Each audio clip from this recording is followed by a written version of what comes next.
સ્વાગત છે આપ સૌનું ભક્તિ કથા ચેનલમાં। આજનો વિડીયો છે વડ સાવિત્રી વ્રત કથા માટે।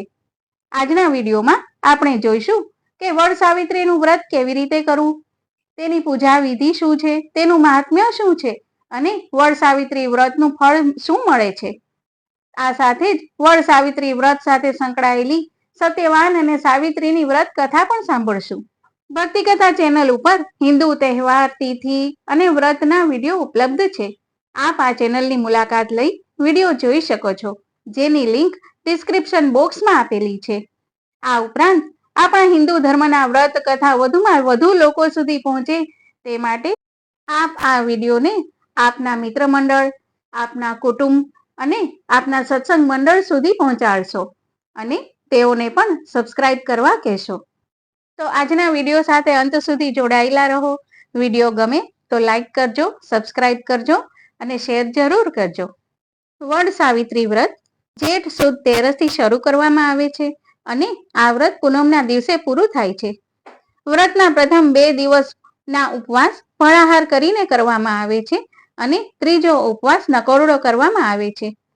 પૂનમના દિવસે અબીલ, ગુલાલ, કંકુ, ચોખા અને ફૂલથી વડનું પૂજન કરવું, વડને જળ ચડાવવું અને કાચા સૂતરના તાતણાથી તેની પ્રદક્ષિણા કરવી। આ વ્રત પતિના દીર્ઘાયુષ માટે કરવામાં આવે છે। તો હવે આપણે સાંભળીએ વડ સાવિત્રીની વ્રત કથા વિશે। ઘણા વર્ષો પહેલા આપણા દેશમાં અશ્વપતિ નામનો એક રાજા થઈ ગયો। તેની રાણીનું નામ મંગળા। રાજા રાણી ખૂબ જ ઉદાર, દયાળુ અને પરોપકારી હતા। તેમના રાજ્યની પ્રજા સર્વ વાતે સુખી હતી। રાજાના દરબારમાં દરેકને સરખો ન્યાય મળતો। રાજા પોતાની પ્રજાને પિતા સમાન પ્રેમ કરતા। આ અશ્વપતિ રાજા સર્વ વાતે સુખી હતા, પણ તેને એક જ વાતનું દુઃખ હતું કે તેમને કોઈ સંતાન ન હતું। એક દિવસ આ રાજાને ત્યાં નારદ મુનિ પધાર્યા। તેમણે રાજાને તેની ચિંતાનું કારણ પૂછ્યું, ત્યારે રાજાએ તેમને પોતાનું દુઃખ કહી સંભળાવ્યું। નારદ મુનિએ અશ્વપતિ રાજાને સંતાન પ્રાપ્ત કરવા માટે તપ કરવા કહ્યું।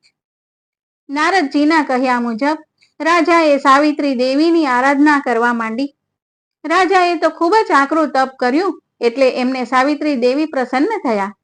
એમણે રાજાને વરદાન માંગવા કહ્યું, ત્યારે રાજાએ કહ્યું, હે દેવીમાં, આપની કૃપાથી અમે સર્વ વાતે સુખી છીએ, પણ આ સુખ ભોગવવા માટે અમારે ત્યાં એક પુત્રની ખોટ છે।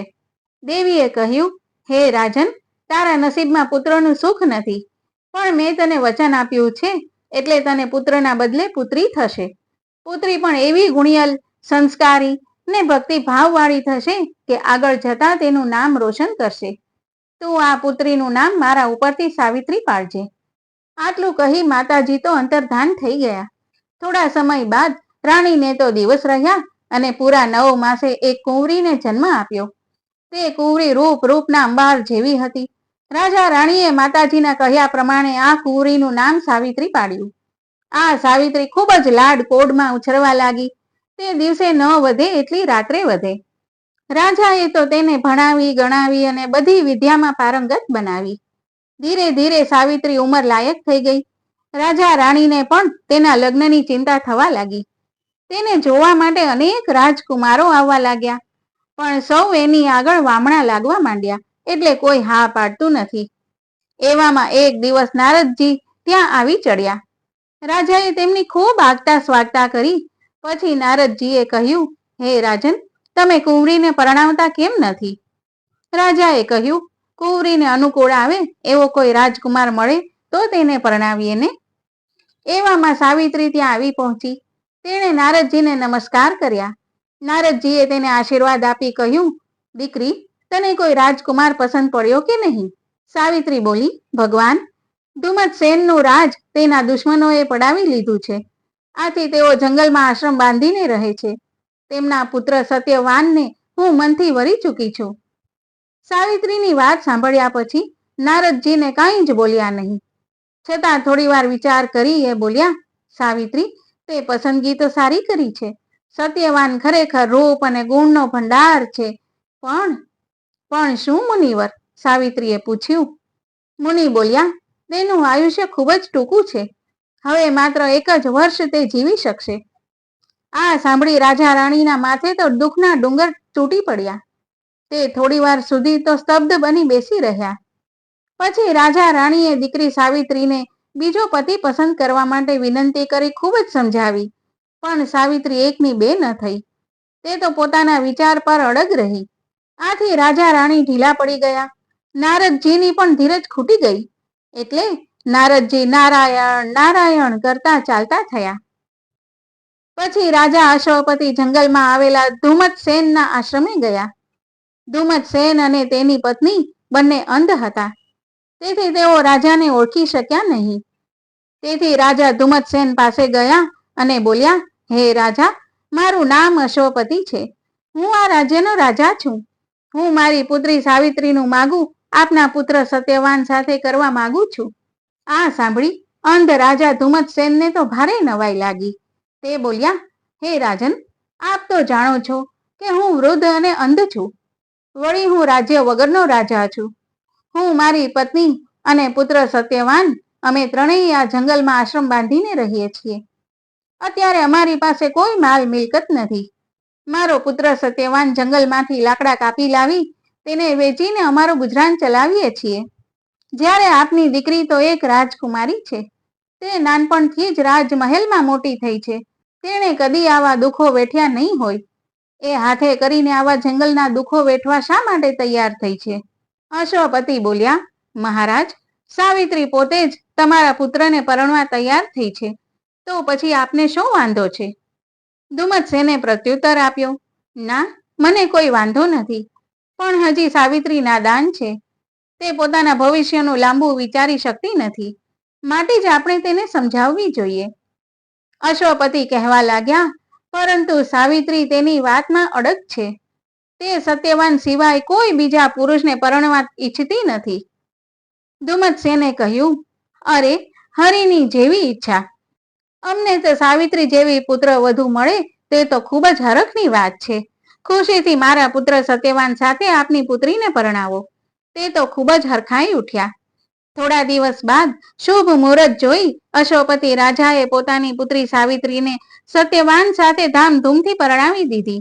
રાજા રાણી ઉપરથી ખુશ દેખાતા હતા, પણ અંદરથી ખૂબ ચિંતિત હતા.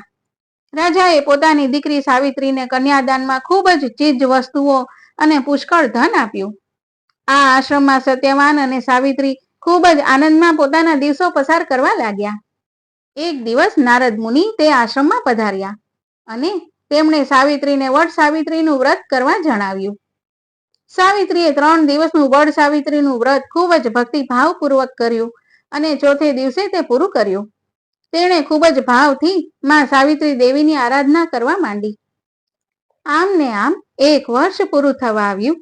નારદ મુનિના કહ્યા પ્રમાણે સત્યવાનના મૃત્યુનો દિવસ નજીક આવવા લાગ્યો. તેમ તેમ સાવિત્રી વધુ ને વધુ અડગ થવા લાગી. આજે સત્યવાનના મૃત્યુનો દિવસ આવી ગયો. એ દિવસે સાવિત્રીએ સાવિત્રી દેવીનું ધ્યાન ધર્યું.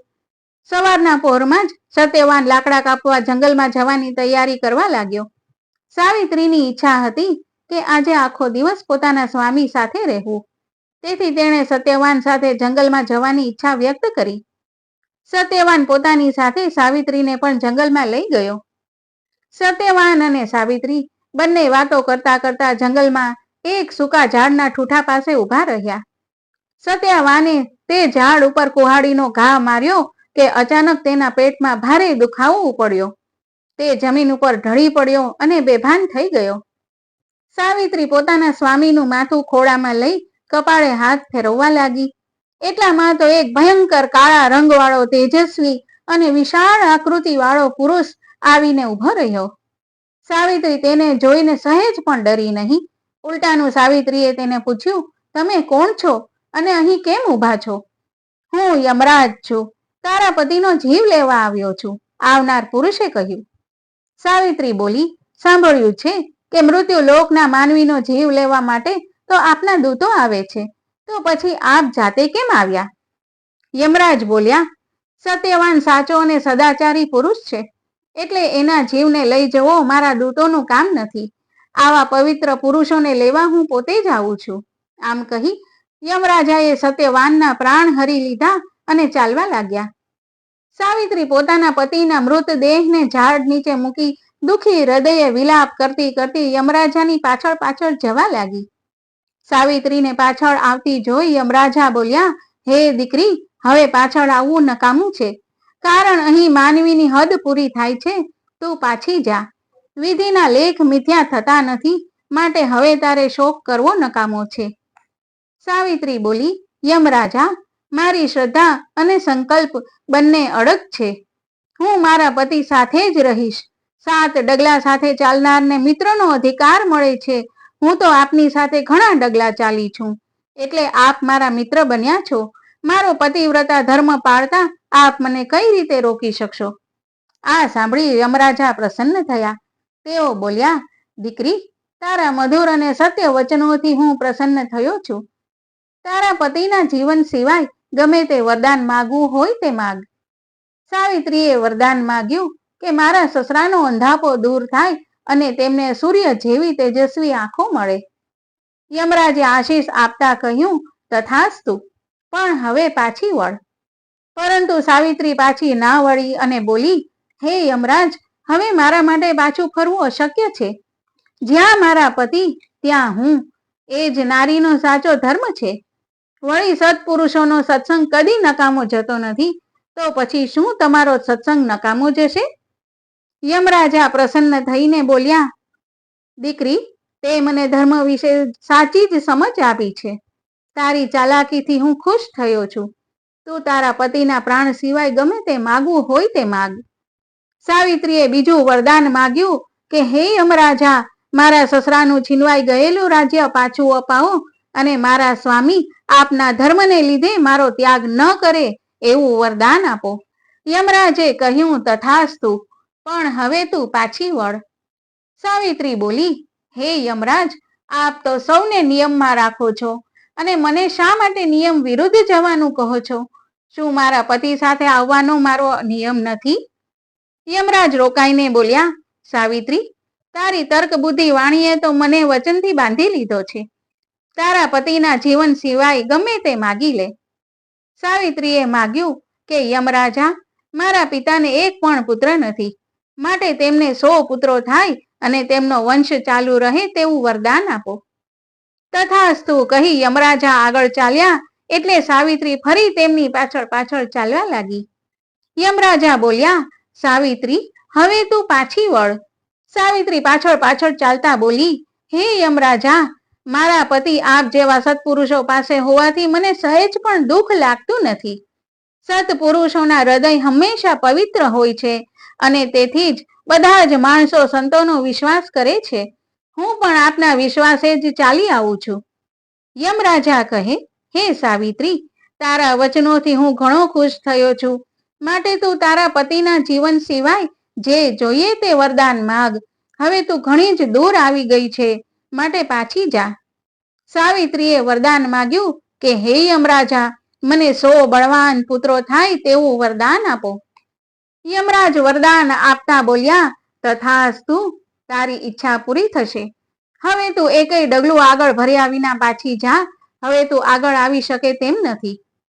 સાવિત્રી બોલી, હે યમરાજા, આપે મને 100 પુત્રો થાય તેવું વરદાન તો આપ્યું, પણ મારા જેવી પતિવ્રતા સ્ત્રીને પતિ વગર પુત્રો કેવી રીતે થશે? યમરાજ પ્રસન્ન થઈને બોલ્યા, સાવિત્રી, તે તો ખરેખર તારી બુદ્ધિ ચાતુરી અને તર્કયુક્ત વાણીથી મને હરાવ્યો છે. હું તારી ચતુરાઈથી ખુશ થયો છું. જા, તને તારો પતિ પાછો આપું છું અને એને 400 વર્ષનું આયુષ્ય પણ આપું છું. આમ કહી યમરાજા સાવિત્રીને આશીર્વાદ આપી ખાલી હાથે પાછા ગયા. સાવિત્રી જે વૃક્ષ નીચે પોતાના પતિનો દેહ પડ્યો હતો ત્યાં ગઈ અને તેમનું માથું પોતાના ખોળામાં લીધું કે તરત સત્યવાન આળસ મરડીને બેઠો થયો. સત્યવાનને જીવતો જોઈ સાવિત્રી ખુશ ખુશ થઈ ગઈ. સત્યવાને પોતાને સ્વપ્નમાં જોયેલી સઘળી હકીકત કહી સંભળાવી. સાવિત્રીએ પણ તેને સત્ય હકીકત કહી સંભળાવી.